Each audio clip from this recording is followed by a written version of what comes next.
Hop, assalomu alaykum hammaga. Bugun sizlar bilan 7-chi darsimizni 3-chi qismini yozamiz. Nima uchun darslarni bo'lib yozyapman? Chunki iloji boricha harakat qilyapmiz 15 minutdan o'tkazib yubormaslikka darsni vaqtini. Chunki hozir hammada ham diqqat juda ham kuchli emas, uzoqqa ketmaydi. Shuning uchun unchalik og'irlashtirmasdan, sal darslarimizni seriyasi ko'p bo'lsa ham vaqti kamroq bo'lyapti. Xo'p, endi qaranglar, sizlar bilan o'tgan darsda biz nima qilgan edik?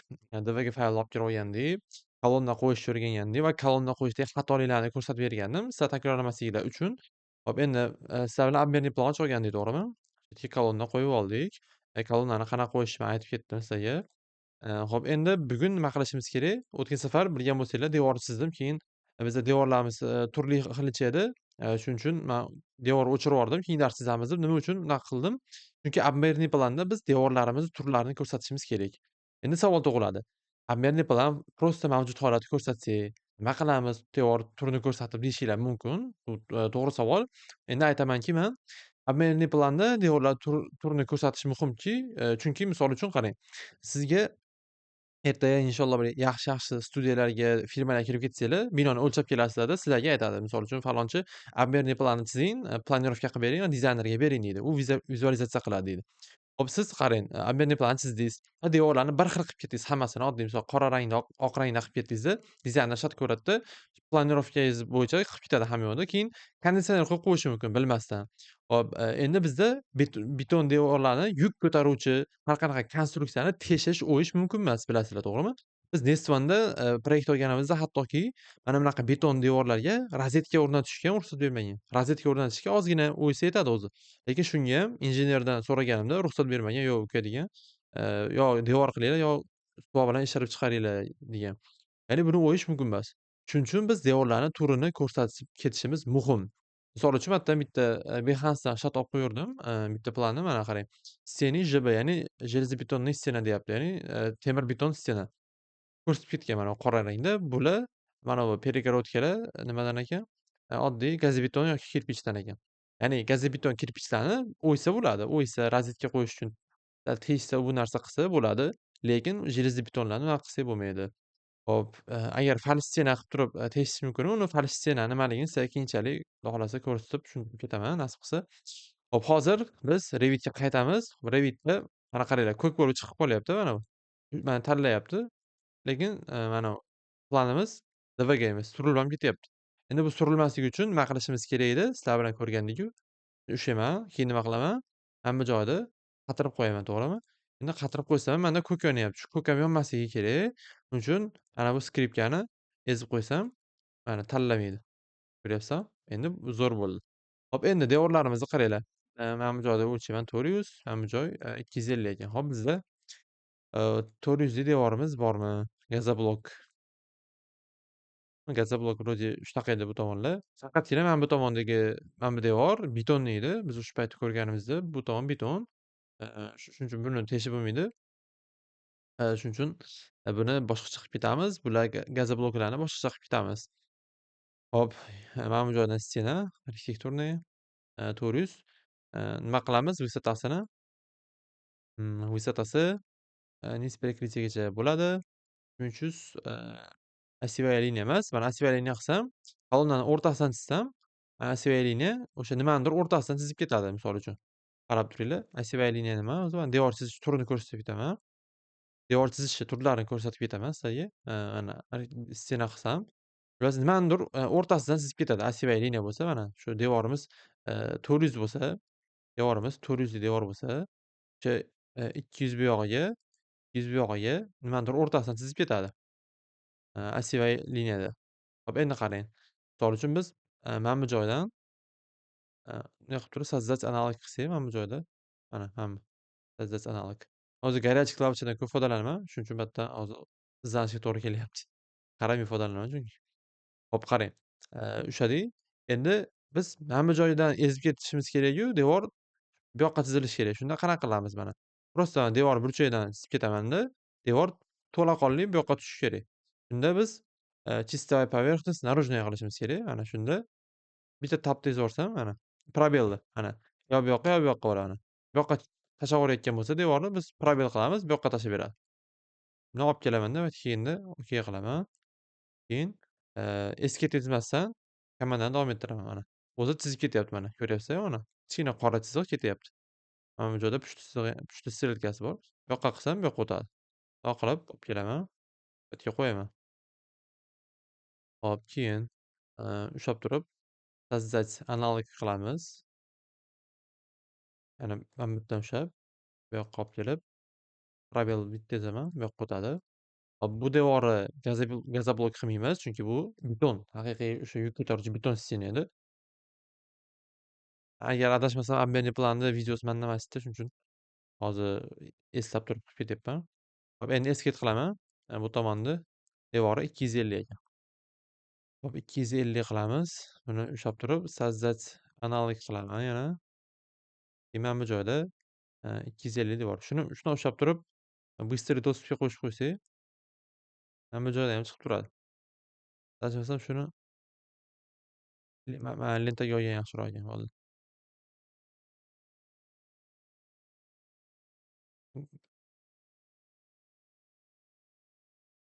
Shuni 250 devor qilaylik. Pech bor ekan, bizga kirpich kerak emas. Hop, ushlab turib, buni endi изменить tip qilib turib,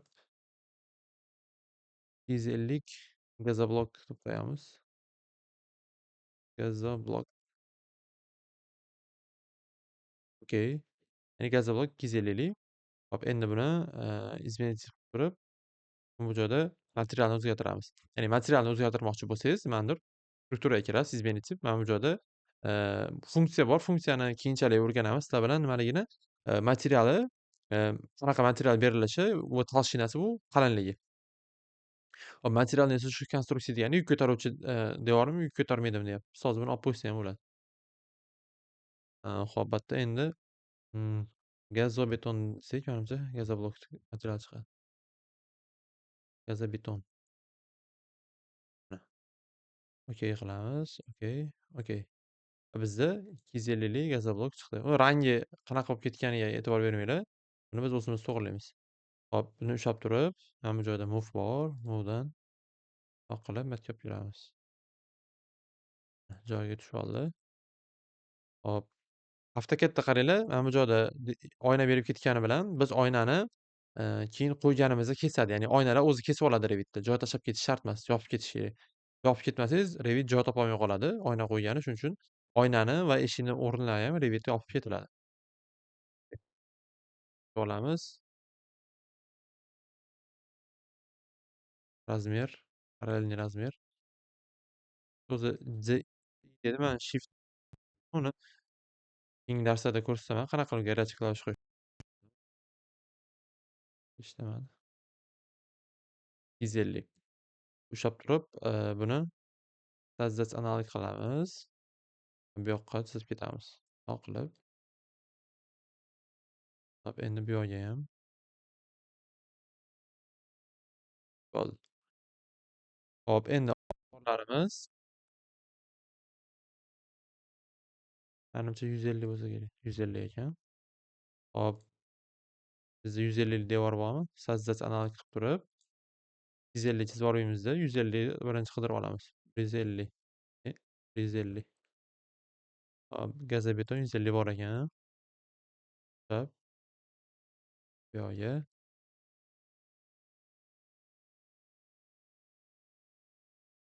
O'tib ketib qoldi. Hop, buni bu yoqqa chopga olamiz.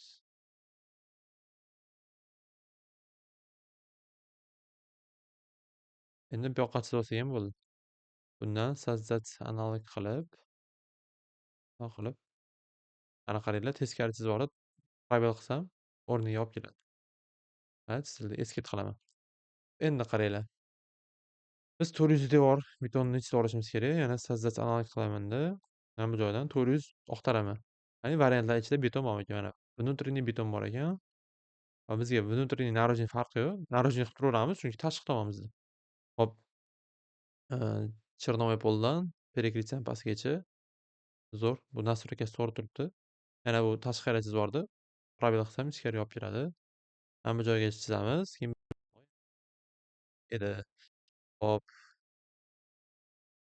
Ko'pincha Revit 26 da ishlaganim uchun 24 da garaj klavishalarim yo'q shekilli. Shu ekranda ko'rsataman hamma joylarda. Chunki men o'zi ko'pincha garaj klavish ishlayman. Tezlatadi. Hop, sozdать analog qilib turib, bu yerdan mana bu yerga kesib olamiz. Probel qilamiz. Va bizda konturimiz bo'yicha devor chizildi. Hop, buni o'chirib yuborsak bo'ladi. Shundaylar buni devor qanaqa chizilishini. Misol uchun, yana sozdать analog qilib turib, buni осевая liniya qilsam, shu chiziqni o'rtasidan, hozir осевая liniya emas, наружная qilsam, tashqariga chizib ketadi. Buni bundoq qilsak o'tadi u yoqdan bu yoqqa. Bu ham o'tadi-yu, lekin bu faqat strelkasi o'tadi. Bunda o'zi element ko'chadi u tomondan bu tomonga. Buni delete qilib turaman. Endi qaraymiz. 3D view o'tib olamiz va bizda shift bilan bundoq aylantirsam, binomiz, zdaniyamiz to'liq o'raldi. Hop, черновой polga o'tamiz. Qaranglar endi. Sizlar bilan bitta ko'rinishi turlarini ko'rsatsak bo'ladi endi. Sizlarga ko'rsatib o'tsam bo'ladi. Ya'ni elementni, planimizni har xil ko'rish mumkin. Misol uchun qaranglar, mana yerda ikkinchi vizualniy stil degan narsa bor. Vizualniy stil qanaqa? Karkasni suvga qilib ko'rsatadi. Misol uchun, rentgenda odam qanaqa ko'rinadi? Misol uchun go'shtlaringizni ko'rsatmaydi, faqat suyangizni ko'rsatadi rentgen, shunaqami? Bu karkas xuddi shunaqa rentgen. Ya'ni sizni go'shtingizni ko'rsatmaydi, suyakni ko'rsatadi, pasini. Hop, keyingisi skrytая liniya. Bunda deyarli rangsiz, ortiqcha narsalarni ko'rsatadi. Skrytая liniya ko'pincha shunaqa turadi bizda. Keyingisi, tonirovaniy turadi. Mana ko'rib turganinglardek o'zgaryapti mana. Skrytая liniyada boshqacha, mana tonirovaniyyda boshqacha bo'ladi. Mana. Zalivkada boshqacha, ya'ni rang beriladi. Keyingisi teksturali, ya'ni teksturasini ko'rsatib beradi mana. O'sha kolonnani teksturasi shunaqa ekan. Teksturali u sal grafika jihatdan noto'g'riroq.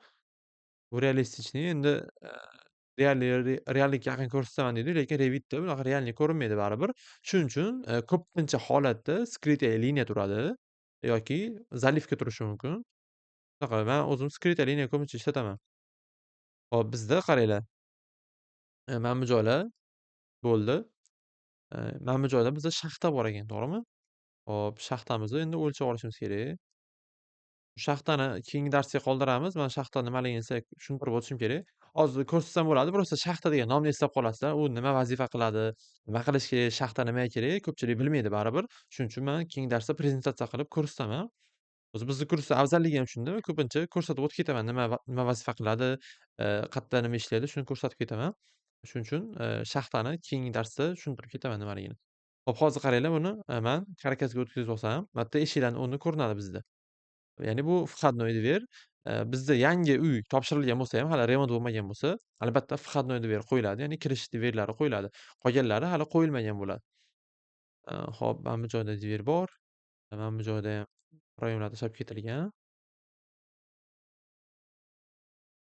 3D ga o'tib olamiz. Mana bizda DVG faylimiz turibdi pastda. Bu tepadagi biz chizganimiz. Hop, черновой polga o'tib olib turib, endi qaranglar, входной dverni qo'shishim kerak. Входной dver bizda necha ekan? Razmerini olamiz. Hop, проем. Mana bu yerdan mana bu yergacha 1.60. Ya'ni 1.6. 1 metr 66 santimetr ekan. Delete qilamiz. Hop, endi bizda mana bu joyda двери. Mana. Двери bizda qanaqa dverlar bor? Hop, men faqat bitta MDF dver olib kelgan ekanman shekilli. Hop, taka shuni qo'yib turaylik. Hop, sifatliroq eshik beraman sizga. Hop, buni olib kelib tap qo'yamiz bu yerga. Eshik o'zi joyiga tushib oladi. Hop, shu to'g'ri tomonga ochilyapti. Bizda ham shunaqa, mana. Bu tomondan bundoq ochilyapti mana. Bundoq chap qo'lda ochiladi, ya'ni chap tomonga. Hop, qaranglar endi bizda buni manimcha 80-90lik bo'lsa kerak. 90lik ekan. Hop, buni qanaqa qilib biz 1.6 qilamiz endi. Изменить tip qilamiz. Bizda shirinasi qani endi? Mana. Hop. Buni 1.6 qilish uchun 849 da bu 90 turgan bo'lsa, 1.10 qilib ko'ramiz. 1.10, buni 2200 qilamiz. Adashmasam bo'yi 2200 edi shekilli. Qilsa bizda qotib turib, mana. Hop, buni endi qarang. Buni mana bu joydan mana bu yerga olib kelishim kerak. Mov'ni olib kelaman. Mana ushlab turib, bundoq qilib, mana bu yerga. Bizda mana kirish eshigimiz qo'yildi. Predvetga o'tsam, mana bizda eshik qo'yildi. Shift bilan aylantiraman. Bu eshikni o'zgartiramiz albatta. Просто hozir qo'yib turibmiz vaqtinchalik. Hop, qaranglar. Bizda endi mana bu devor proyektda buzilib ketadi. Misol uchun mana bu devor turibdi-yu. Bu o'sha devor buzilib turib, mana hozir skretib turaman. Mana bu joyda skret bor. Mana ochki turibdi-yu, ya'ni ochkida buni bekitib qo'yasiz. Skret element qilsangiz bekitib turadi vaqtinchalik. Hop, mana bu devor buzilib turib, o'sha hozir liniyada ko'rsataman chizib. Mana bu joydanmi quriladigan edi. Mana shu joydan devor quriladigan. Ya'ni eskirtib qilib hozir liniyani o'chirib olaman. Bizda mana bu devor buziladi. Demontaj mana bu mana bu montaj bo'ladi. Shuning uchun biz sizlar bilan demontaj, montaj planini qilamiz keyingi darsda. Hop, keyingi darslarda delete qilaman. Endi mana bu ochkini yana kirib turib, восстановить исходный вид qilsam, keyin bu qo'yib yuboradi. O'zi shu joyda ham misol uchun bitta obyektni alohida o'zini ko'rib olmoqchi bo'lsanglar, mana bu joyda BX qilsanglar bo'ladi. Ramka vыбора bor. Chat etsanglar o'zini alohida qirqib ko'rsatib beradi. Misol uchun mana bunday qilib alohida o'zini ko'rmoqchi bo'lsanglar, BX qilsanglar yoki mana bu joyda mana ramka выборani etsanglar bo'ladi. Garaj klavishasi BX. Englishga o'tkazaman, BX dan o'tadi. Hop, endi buni BX qildik, qirqib oldik. Endi men keyinroq ko'rmoqchiman. Qanaqa ko'raman desangiz, mana shift bilan aylantirib, strelkalarni cho'zsangiz cho'ziladi. Yoki mana bu joyda graniцы 3D vida bor. Ya'ni bu graniцы 3D vida nima degani? Buni yoqsam, shunaqa setka beradiki, setka qirqib olib ketadi sizga ko'rsatish uchun. Mana qirqib olib ketadi. Ko'rdingizmi mana? Qirqib, bu tomondan ham qirqib turib, misol uchun mana. Bundan qirqib ko'rib olsangiz bo'ladi. Misol uchun xonaning o'zini. Ya'ni biz qanaqadir 3D vid qilmoqchi bo'lsak, shunaqa qilib qirqamiz. Keyin buni ushlab turib, misol uchun create element qilsak, mana bizda setkasiz qirqilgan turibdi. Endi buni восстановить qilamiz. 3D vidni ham qirqib yuboramiz, yo'qotib yuboramiz. Keyin misol uchun bitta devorni o'zini alohida izolировать qilib olishingiz mumkin. Misol uchun o'zini alohida qo'yib olishingiz mumkin. Boshqa devorlar xalal berayotgan bo'lsa, mana. Izolировать degani shunaqa, o'zini izolyatsiyaga oladi. Alohida. Discrete kategoriya degani, misol uchun, shu devor kategoriyasiga keladigan hamma narsani bekitib oladi. Восстановить qilaman. Misol uchun, izolировать kategoriya degani nima degani? Misol uchun, shu devor kategoriyasiga oid narsalarni alohida izolировать qiladi. Ya'ni kolonnalar yo'q bu yerda, ko'ryapsizlarmi? Kolonna eshigi yo'q. Shu kategoriya nima kategoriyaga kirsa, siz tanlagan element o'sha narsani nimaga oladi? Izolyatsiyaga oladi. Misol uchun, dverni qilsam, misol uchun, mana faqat eshikni qildi. Agar yana ikkita, uchta eshik bo'lganda, u eshiklarni ham qilar edi. Восстановить исходный вид qilamiz. Buni harakat emas, hozir skriptga liniya qilib olamiz. Bugun ko'rib turganinglardek sizlar bilan hop, devorlarni chizib chiqdik. Devorlarni chizishda xatoliklarni ko'rsatdim shekilli. O'sha неприсоединенный bo'lmasligi kerak. Doim ularni turishi kerak. Из перекрытияgacha yoki o'zinglar o'sha chizgan уровеньgacha. И sizlar bilan ko'rib chiqdik. Buni izolyatsiyaga olish, elementlarni bekitib turish va mana bu joyda har xil ko'rinish turlarini ko'rib chiqdik sizlar bilan. Xo'p, menimcha bugunga yetadi. Darsimiz ham o'zi 10 minutdan oshib ketdi shekilli. Keyingi darslarda обменный planni sizlar bilan proyomlarni qo'yib rasmiylashtirishda davom etamiz va sizlarga shaxtani nima vazifa bajarishini, nimaligini tushuntirib o'tib ketaman. Keyingi dars shu proyom oynalar qo'yish, shaxtani qo'yamiz va o'sha обменный planni rasmiylashtirib ketamiz. Bugunga shular. Darslarni yaxshilab ko'ringlar, qaytaringlar. 3 marta qayta ko'rganinglar o'zinglarga afzal, yaxshiroq esda qoladi. Kurs tugagandan keyin ham esingizda qoladi. Mustaqil ham yangi proyektlar qilib ketaverasiz. Bir marta ko'rsangiz, faqat loyiha tugagandan keyin esingizdan chiqib ketish ehtimoli bor. Shuning uchun darslarni qayta ko'rishinglarni tavsiya qilgan bo'lardim. Buguncha shular. Xudo xolasa sizlar bilan keyingi darsda gaplashamiz.